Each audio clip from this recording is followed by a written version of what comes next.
Echipa noastră va juca acasă cu Sporting Turnul Măgurele, una dintre contracandidatele la promovare. Alături de mine se află antrenorul principal Nicolae Dică și fotbaliștii George Cotigă și Gabriel Precup. Nicu, câteva cuvinte despre perioada de pregătire, jocurile amicale, de meci, după aia băieții. Bună ziua! Într-adevăr, am avut o perioadă de 6 săptămâni, eu spun foarte bună. Băieții au muncit foarte mult, s-au pregătit foarte bine. Rezultatele din meciurile amicale ne dau speranțe pentru ceea ce urmează în campionat. Sâmbătă este primul joc oficial. Nu ne permitem pași greșiți, pot să spun. Întâlnim o echipă foarte bună. Cred, din punctul meu de vedere, întâlnim echipa de pe primul loc, pentru că acolo, la Turnul Măgurele, au ajuns antrenorul și încă 6-7 jucători de la FC Olt, echipa care în acest moment este pe primul loc. Ne așteaptă un joc dificil, dar am încredere în băieți că vom face un joc bun și vom reuși să câștigăm cele 3 puncte.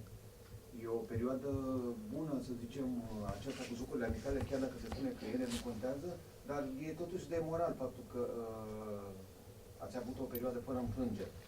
Da, din punctul meu de vedere este o perioadă bună și, cum ai spus tu, este și pentru moralul jucătorilor, ținând cont că în această iarnă au plecat 700 jucători de la echipă și am adus 15 jucători noi, erau importante și aceste jocuri amicale. George? Cât de greu ți-a fost să omogenizezi echipa? Ai spus că au plecat 7, dar vin 15. Cât de greu un antrenor să facă, nu știu, ca pasache la un întreg, la ora primul de meci oficial? Mai ales că e un meci foarte, foarte important. Corect, așa este, ai dreptate. Mi-a fost greu și mi-este greu în continuare, pentru că nu poți în 6 săptămâni să reușești să faci o homogenitate foarte bună. Dar sunt jucători cu experiență în echipă și am încercat să aduc 3-4 jucători care au jucat în altă parte împreună, 3-4 care au jucat în altă parte, adică să încerc să aduc cât mai mulți jucători care se cunosc. Și în jocurile amicale am încercat să joc cât mai multe meciuri cu o echipă, să nu-i schimb, pentru că aveam nevoie de această omogenitate. Eu consider că normal mai este nevoie de timp să faci o echipă foarte puternică, pentru că nu poți să bazi în palme și să faci o echipă în câteva zile. Dar am încredere, cum v-am spus mai devreme, în băieți, că putem face o figură frumoasă în acest retur de campionat. Din punct de vedere al lotului, bănuiesc că n-ar fi probleme așa să aliniezi aproape cel mai bun 11 de sâmbătă, pentru că ai nevoie, clar. Sunt câteva mici probleme, pot să spun, dar sper ca până la ora jocului să le rezolvăm. Năstăsie, de exemplu, care în ultimul joc amical nu a jucat. Avem cu Grecu o mică problemă, cu Antonio Cruceru. Sunt câteva mici probleme, dar sperăm până la ora jocului ei să fie ok. Nicolae, aștepți un număr mare de spectatori la acest duel, mai ales că e prima acasă? Da, sincer mi-aș dori lumea să vină număr cât mai mare la stadion, pentru că avem nevoie de ei, băieții au nevoie de încurajări și ne-ar prinde bine un număr cât mai mare de suporte. George, spune în primul rând de ce ai ales să vii la SCM Pitești și În primul apoi ce rând, ți-ai propus? am ales să vin la SCM Pitești pentru Nic, pentru că am discutat cu el și mi-a plăcut ce proiect se va face aici și ce proiect s-a făcut de fapt aici și cred în acest proiect și am venit să iau parte cu mare drag și sper să pun numărul la obiectivul acestei echipe, promovarea.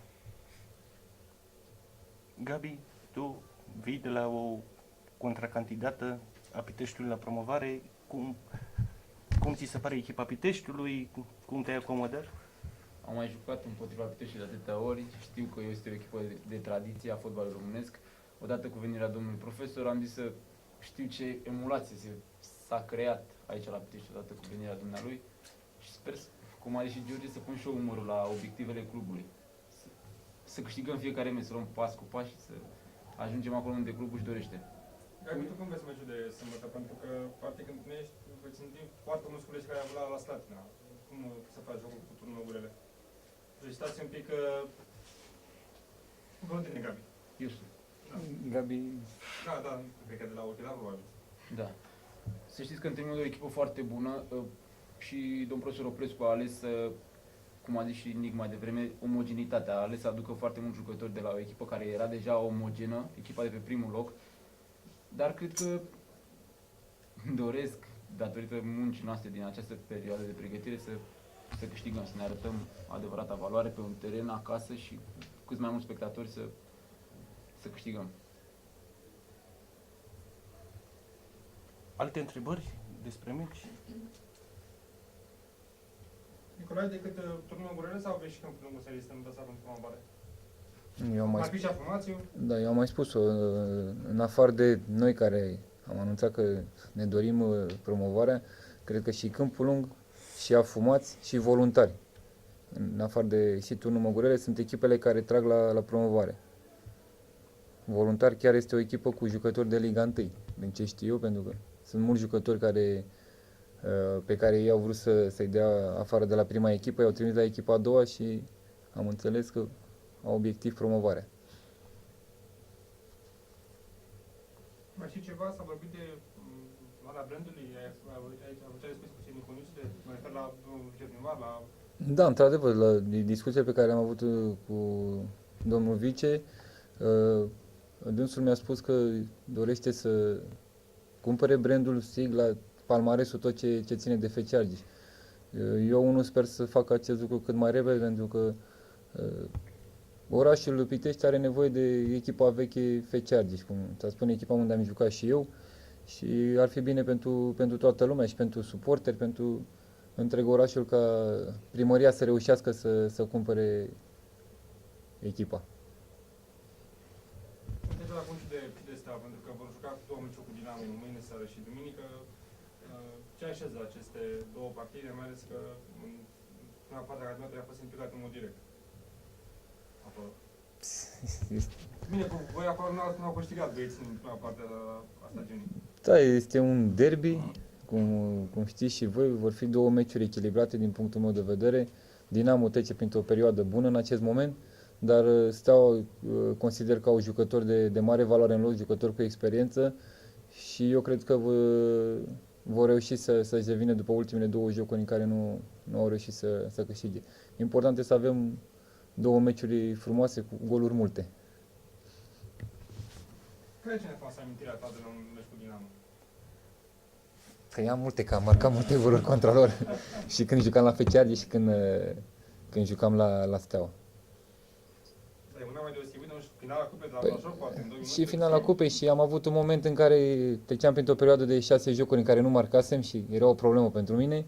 A venit meciul cu Dinamo, am marcat 1-0 și am câștigat acel joc.